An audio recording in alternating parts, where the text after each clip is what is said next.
button. Lovely. Yeah, I was just looking up Alpha Biondi, who I remember you recommended to me before. What a career. Yeah, he's such an outspoken, and he's a charity worker too. Oh, yes, indeed. Thanks. He is a very talented man and inspired so many generations in Ivory Coast and in Africa. And he's African Bob Marley, actually. Yeah. So, yes, he remains and he is. The only problem with it that is not consistent in his positions. So, yes, although he does reggae, he messes up with politicians and he's a bit partisan. Well, that is what I don't like about him. And as such, you have to be neutral because when you look at Bob Marley with all the political infighting in Jamaica, he did not have any party specific positions in favor or against any party. They were fighting for unity. And that One Love concert he helped to reconcile the fight, both fighting Jamaican political parties made him great. And he stood out from that concert after being shot by who I don't know. So as such, I think that example should have inspired Alpha Blondy and contribute positively to maintaining peace in Ivory Coast. He's been named by the United Nations as Ambassador for Peace, but his actions actually in Ivory Coast are in complete opposition for that worldwide recognition that has been granted to him. So he's failing. That's what I criticize him. I said that we need to stand outside of party politics. Yes, of course. He's partisan. He's part because the running president, actually the root president, is from the north. Okay, Jula or is a Bambara, and Alpha Blondy is a Jula or Bambara. So there is ethnic problems, okay, which prevent him actually from telling the truth. Otherwise, I have nothing to state against him. Musically, he is a great person, and I bow down to him because he shaped my music.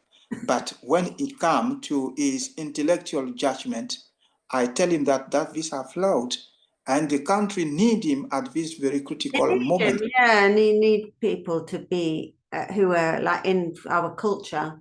We need this people to be not so party political, especially if those party politics are allied to different parts of the country or different groups of people, like are a bit tribal. Yeah, and that is, and because of that void, because people in Africa they see that there is a void, actually, no one to take side of the of the populations, and they feel like they are orphaned, they are let down, okay, they are let on their own, and no one to support. So that's why people turn to me, and they said, okay, we want you to do something about it with the arrest of this lady, and we want you to do something, okay, to help support our populations and fight for the liberation of this lady and all political detainees, which I said, as I said, it's okay. I'm not going to let anyone down. It is my country. I come from there. I'm going to stand and produce something. And that's what I produce, Libere Fishery Ballet. And what is going on there, Jude, actually in Ivory Coast, I think it is absolutely wrong. And I am appealing through this interview with you to the Ivorians government to release that lady. She deserves much, much better than what she's in, actually, because they failed with diplomacy, and she took risk to face the military government and ask for the release of the Ivorians military who've been jailed as mercenaries. I think logically, instead of being scared that she is plotting to carry out a military coup, they should better listen to her and have those people released instead of sending her to jail. Yeah, being altruistic. She was making an altruistic. Yeah. Not a gesture. She was being very bravely trying to negotiate. Yeah. Yeah. When people have abandoned these military, these young military, I guess they were young military guys, yeah, who had got caught up in Mali. Yeah. And the second reason for this song as well, for this new single, is the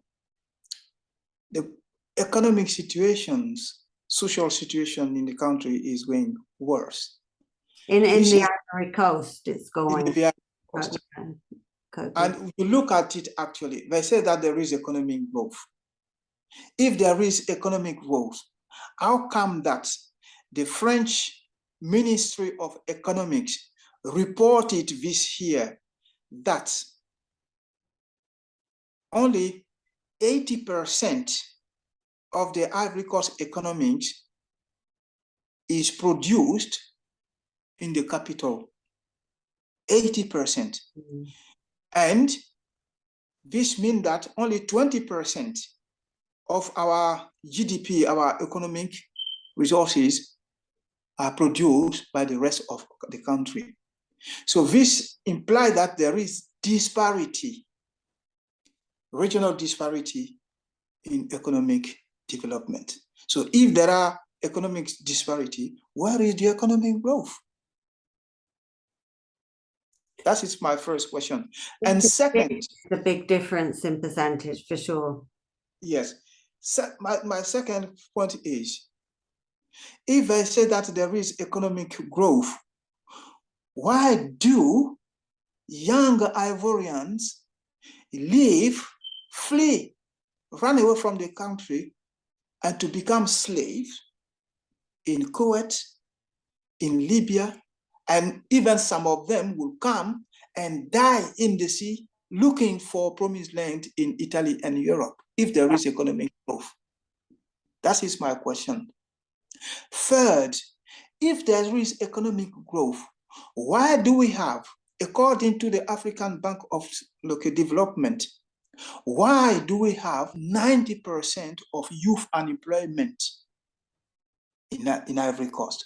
So if there is economic growth, then there should be a correlation, a positive correlation between employment rate and economic growth.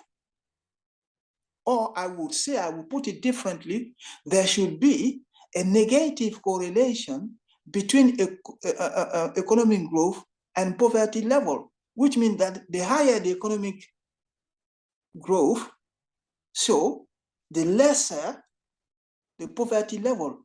But yeah, it should be spread out. If there is some economic growth, it should be something that's felt in all sections of the country. We should have a better economy, you hope, for everybody, or for more people than just a concentrated place of it. Yes, of course. And when that is not good, so there should be logically food on the table of people. And the government promised when they were coming in power, and they killed so million, about more than millions people died in that war in Ivory Coast in 2010, 2011, for this man to come in power. I think therefore, we should perhaps at this point, because we're going to have lots of listeners who don't know Ivory Coast history, we should perhaps just look a little bit back at some salient dates, like the war in 2010 and 11 that still affect things that are having an effect now, that people might not know about, who aren't versed in the history, like me. I'm trying. Okay. What shall we talk about? Shall we just tell about the war in 10 and 11, so people might not know about it, because we don't hear enough about history of Cote d'Ivoire and West Africa generally in the Yes, indeed. That is why I'm really happy tonight to have this interview with you, and to establish the truth, so, okay, from the lie that have been said over the years about what has been happening in that country. Yeah, I think we should tell people a bit about the Ivory Coast, because it's called the Ivory Coast because it's on the coast, because it's got an amazing coastline, but I guess it's probably also got it probably was a slave trading coastline, so it's probably got a lot of history of the exchange of peoples, and so it must have that thing about the coastline, that we all love the coastline, but it also has that history associated with it, I presume. Is that right? Yes, indeed. That's true. That's true. And it must be I'm so bad. I was going to get back up on the histories. And I'm laughing at myself for being so rubbish. So I think we should have a look at the real modern period and what's been happening since 2000 in Ivory Coast, just generally. Tell me, because it was a French colony, and now the French have gone quite some time ago. No, the French, the French colony, as a colony, they have gone. They have gone technically. They have gone on paper, but yes, but they come back in dreams. They come back in dreams. I call dream because when you see them in a dream, and they are still present with their military camps established in Pobwe in the capital city, and they have what we call technical cooperant, we call them. I don't know that blurred word. They have those people in our administration still. So the independence is not that independent. So I call it influence still. Yeah, they've kept their hands in. They consider it the French, I guess the French administration still consider they have a special relationship which involves having their hands in all Ivory Coast pies, I guess. Yes, and there is something specific, Jude, when you look at the French, how they operate in Africa and how the British operate in Africa. And I think that when you compare, you look at the economic chart in Africa, most of the countries that do better in Africa actually are those countries that have been colonized by Britain, because they maintain their freedom. They decide, they do most of their things, they have their currency and their own currency, and they do all of that. So what Britain does there is just they go and they do business with them, in a fair way, but it is completely different from the French system. The French have a very different system, I think, generally. They have a very centralized kind of system. Everything goes through Paris. This is what we've always been. Yeah. So Indeed, they have a Russian system, they operate on the Russian system, but they don't like the Russian. That is what they are doing in Africa. And what is going on actually there, I think is because of the Russian presence. It's okay. But look at they are running there, ruling about 14, 15 African countries, French-speaking in Africa, known as that country is developed. And people decide now to get to get their real freedom, real independence, so they can have their own monetary system, control their economy, but by trading in a fair way, in a 50-50 share business with France. And France that they don't want that. And you could see that lead to instability in our countries. And when they see that a president comes in power and he wants that 50-50 business with France, in the morning, they will kill him or remove him, toppling from power and replace him by puppet. And that is a cycle, continuing cycle. And that is exactly what happened in Ivory Coast, in 1999. And that led to another military coup, failed military coup in 2000, in 2000, 2001, 2002, and that's 2002 military coup resulting in a rebellion which parted the country into two parts, the north controlled by the rebels and the south. And they manipulated both parties, the government and the rebellions. They got them into flawed elections in 2010, at which President Laurent Gbagbo won, but they set up a war. The French military intervened and they kidnapped President Laurent Gbagbo, who's been jailed at the International Criminal Court in the Netherlands for 10 years and has been released free with no charge against him, and he's been sent back to Ivory Coast. And since that period, the man they put in power in 2011, President Ouattara, he promised that he would develop the country. He promised things. He promised to give a well-living standard to the population. But actually, all these promises turn into a nightmare. You see, that's what I said, in the French part of my single.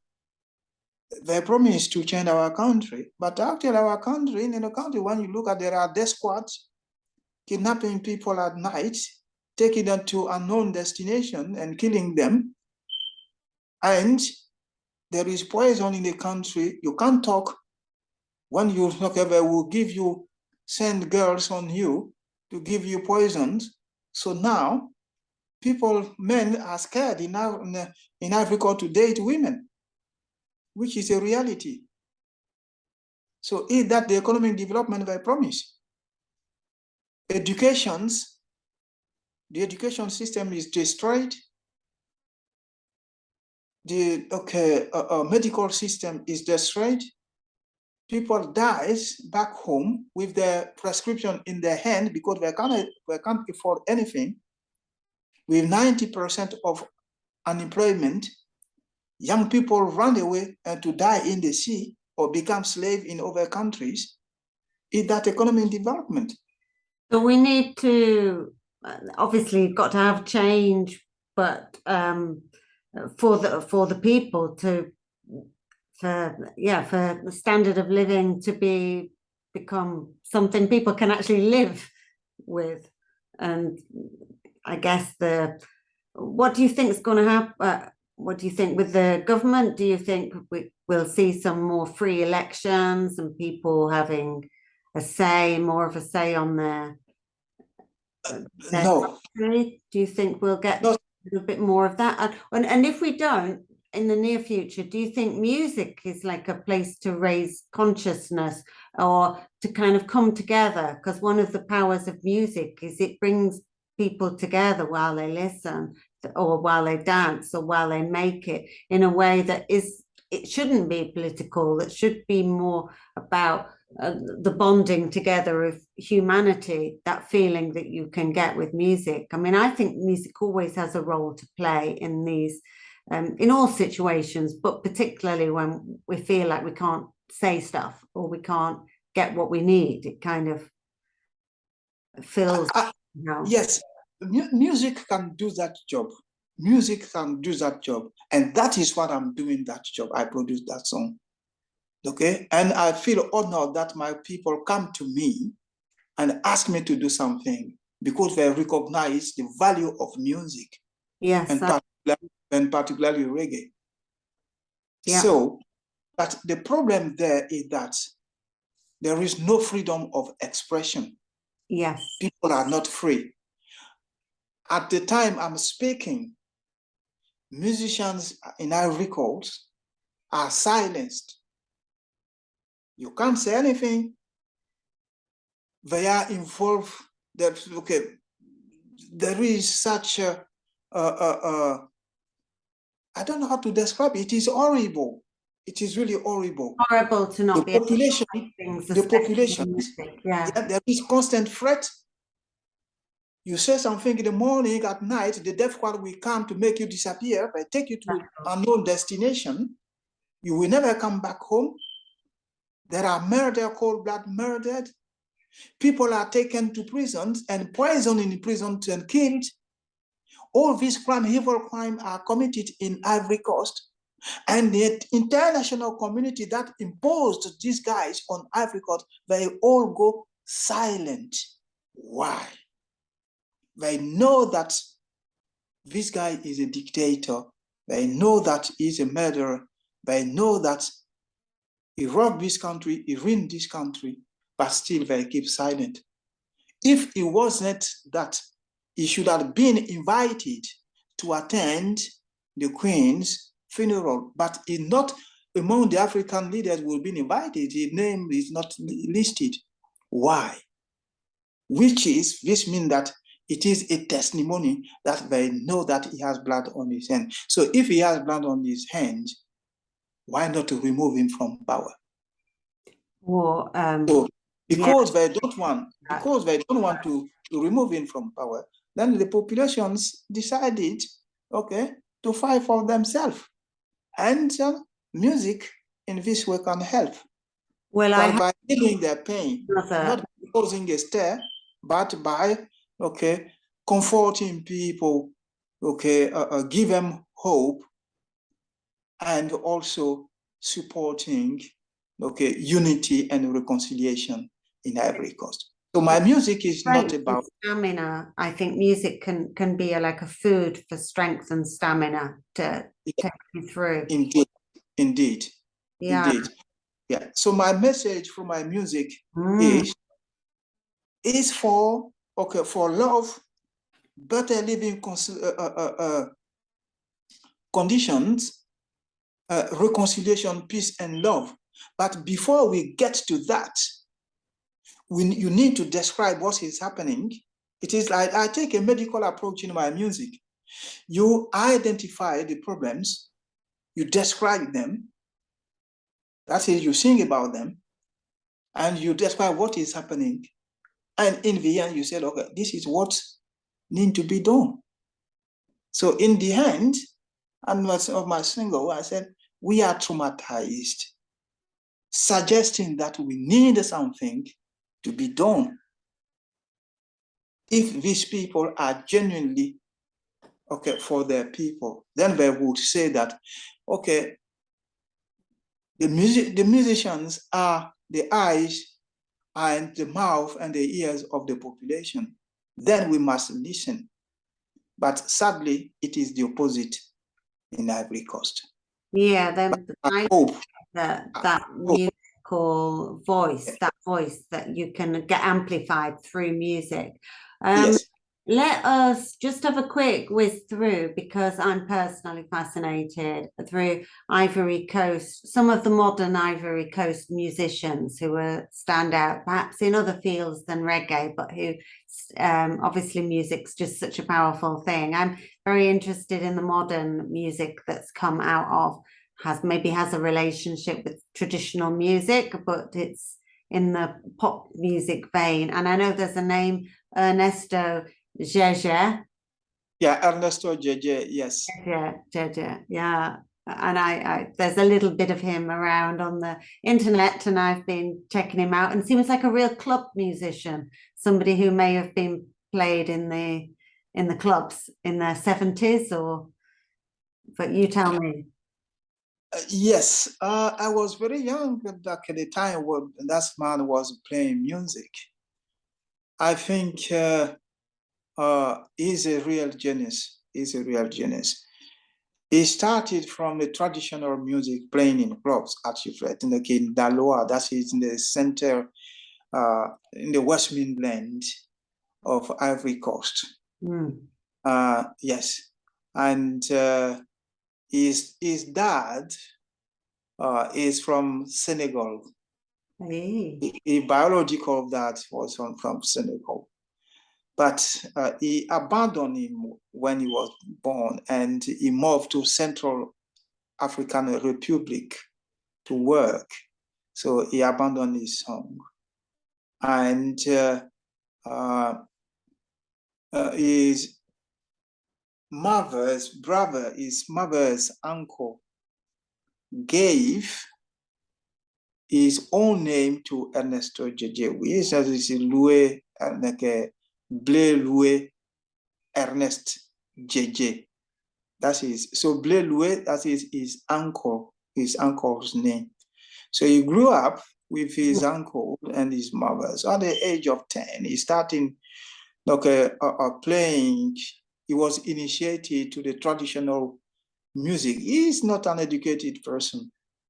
So, he started playing traditional music, which we call touru. So the touru. So touru is a traditional music of the Bete people of the Bete tribes in the west of Ivory Coast. I am from the west, but I am Gere, but there are Betes. Bete. Yeah. So the Bete and the Gere, we all belong to what we call the crewmen. Yeah, the Kru ethnic group in Ivory Coast. That is. So our language are similar, but with different intonation. Yes. Similar but different. Yeah. So that's it. So he used that music, touru, and later on, by the age of 16, 15, he started working. He set up his own orchestra, a traditional orchestra, which was called the Antelope, and he started playing music, and that is where he really started playing the guitar, learning guitars, and so on and so on. And later on, there was another Ivory Coast music guru, Amédée Pierre. So Amédée Pierre recruited, he saw that that young boy was very interesting, and he called him. He joined his own orchestra, and they were working along. And at some point, Ernesto Jeje felt that he was being exploited by Amédée Pierre, because he knew that he has talent and which he could do and work on his own. So he split from him, and he went to France, from where he produced his very first single, album, and he came back home and using traditional music. And in 1975, he came back home to Ivory Coast with his arsenal. He produced Agise. And later on, he traveled to Nigeria and met a Nigerian producer who fashions his music using Afrobeat. So he integrated the Afrobeat, and his own traditional Toru standard instrumentals put together and created his own rhythm, which is called Zigligbiti. So that's Zigligbiti. I've seen the way he dances, and there's a kind of a groove to the yes, quite special way he puts his feet on the floor. You can see it's quite yeah. It's really a fascinating, great dancer. So he created one, and he released his first Zigligbiti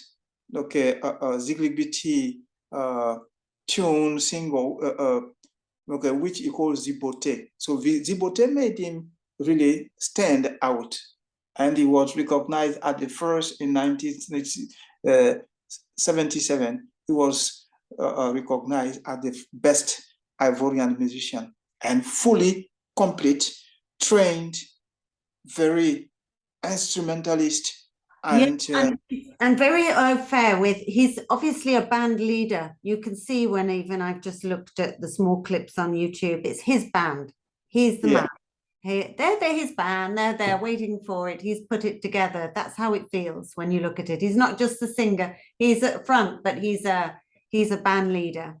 He's a band. Yes, he's a band leader. He's a leader. So he controls everything. He controls everything. When you even the movement and the dancers and the he is in control of everything. So there is that conspiracy, musical conspiracy between him and his group.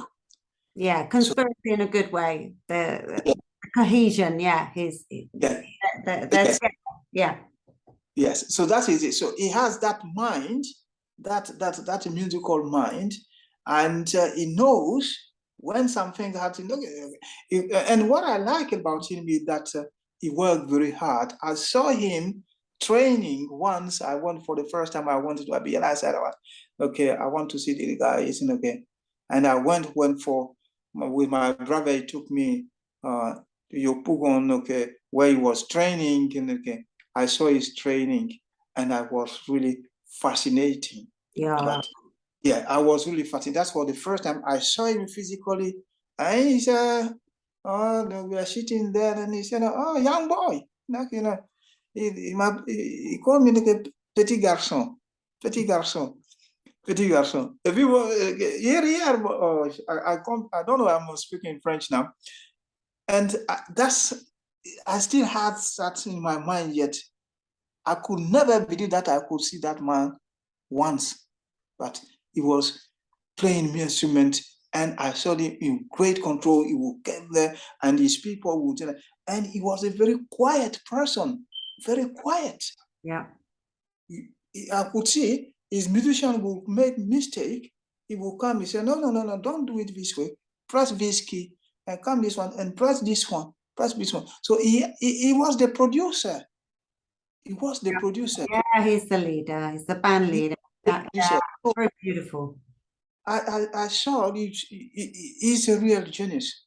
He's a real genius. So he changed the music Toru into something worldwide. Yes. Recognized. Worldwide and modern, and for the club music with a big coordination with modern and traditional instruments together, for people to dance, music, and one that can travel internationally, and I guess play particularly in the clubs of France and Paris, I'm sure, and Marseille, and yes, and one anecdote I have to tell you is about this guy. I came in England in 1994, and then in 1996 I was working. I came from work at night around 1 a.m. I was working in the restaurant in London as a kitchen porter at that time. Hero. So that's perhaps, yeah. So I came, and my radio was on.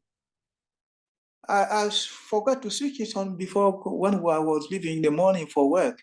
So I came back and I said, and his music was playing on the radio in my bedroom. I said, who switched my phone? And I said it was Ernesto Gigi playing on BBC. Oh yeah. on BBC. I think it was BBC Radio 2 or something. We were playing his music. I thought that it was just a wonderful. They had 1 hour presentation about this guy, talking about him. They were chatting about him as the best Ivorian musician. I couldn't believe it. I There couldn't are some believe very passionate and very good presenters and researchers in international music in the UK. It's true. Yeah. And that's one thing. And that shocked me. That convinced me. I said, how do I come to know this one? And I went to Oxford. We went on demonstration at Oxford's Immigration Detention Center, Canfield. Mm. And I was playing some drums, and there were Bill McCabe and Tony Richardson. They are actually my best friend. These are the people who make me in this country, and I'm grateful to them. And Tony and Bill, hi from Anderson, okay, just on Resonance Radio tonight, guys. I love you, mate. Thank you so much for everything. And they showed me that they said, okay, playing drums. Okay, you playing drum like Ernesto Jeje's music. I said, oh, do you know this guy? I said, yeah, I love Ernesto Jeje. And when we finished the demonstration, Bill and Tony invited me at their place, at Bill's place. And when I put there was a big poster of Ernesto Jeje's. Bill put it on his wall with Ernesto Jeje playing in this sound, and he did. And Bill told me, I love this guy. I love this guy. I love this guy. Travel, didn't he? Yeah, that's the thing. The posters, the clothes, the whole thing. I realized that this guy did a really great job. And from since then, Bill and Tony, they became my best friend. They would invite me in demonstration and go on and play. I played at Magdalen College in Oxford. Then they called me Ivorian drummer. So we were singing that time. We were going like there is another music brand in Africa which we call Zuglu. And they called us to play the Zulu. I went with my friend Lone, and we played for 1 hour Zulu. And then it was really fascinating. It was really fascinating. But I have never thought at that time doing music, recording music at this moment. So recording music recently came in 2015, following the Lampedusa disaster, when I went to Italy and I visited young African immigrant living in detention center then, and that's what changed my mind, I think. Instead of political motivation, or not a humanitarian motivation. Of course. That is how I came to music. But music, you can see that music was already in me, because at the grammar school, I was playing music, listening to Bob Marley, playing instrument, Alpha Blondy, and Ernesto Jeje, and coming to London, playing Zulu, but no, with no intention. But since I've looked, I said, okay, I need to do something. I was writing articles online, and said, like, with the kind of ideas I have about Africa, how we could change things. But I realized that no one take time with the social media today or to read long articles and business. So I said, in fact, we're going to be cut off again. I think we should consider this part 1 and come back next week for part 2. So let's do 2 shows. Let's do 2 shows. I have part 1. Let's leave it now because it's going to kick off, and I have to go because I have to. But I want to carry on. So thank you so much. Let's do this again next week if we can make time, and we'll do 2 shows. Thank you. Thank you. Thank you so much, Anderson. Thank you. So nice to chat with you tonight. Beautiful, so beautiful, so exciting. I wanted to carry on, but I know. That's his time. And thank you to Resonance. You are my besties. Yes, okay. It's been brilliant.